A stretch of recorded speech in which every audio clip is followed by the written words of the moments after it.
Le linceul. Ils m'ont enfermé dans la boîte, sans me ligoter. J'avais promis d'être sage, de ne pas bouger.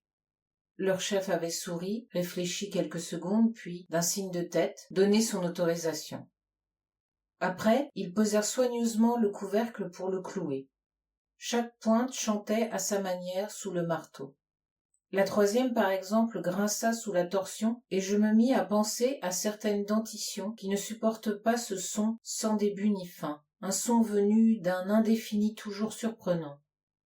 Un clou se tordit, et un des hommes poussa un juron. Le cercueil en pin avait gardé une odeur de résine agréable, sans être entêtante. Je choisis la position la plus confortable possible dans l'espace réduit. Sur le dos, la tête penchée vers l'arrière, les jambes écartées jusqu'à toucher les planches. Au-dessus, ils s'affairaient avec une belle énergie. J'entendais leur respiration ponctuée par le son des pelletées de terre qui se fracassaient sur le bois. En quelques minutes, le bruit se fit ténu, puis sourd, puis imperceptible, et enfin le silence s'installa dans le noir intense.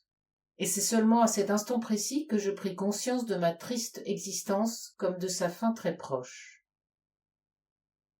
J'imagine qu'il eût fallu une terrible panique pour faire bonne mesure, une angoisse à pisser de sueur par tous les pores, mais ce ne fut pas le cas. J'aime le noir d'encre de la nuit. Il m'apaise. D'autant plus fort quand je suis immobile, que mon souffle est calme et régulier. Je ne connais pas d'instant plus agréable. Alors soyez sympa, ne me plaignez pas.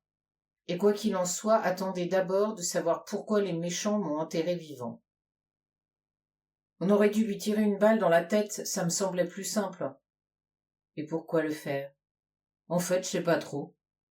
Alors au lieu de chercher à adoucir la mort de ce salopard, tasse-moi la terre correctement. Après, tu sèmes quelques graines, et dans 2 semaines, tout est comme avant. T'es un petit marrant, je les trouve où, les graines? Laisse tomber. Personne ne passe par ici. Quand bien même.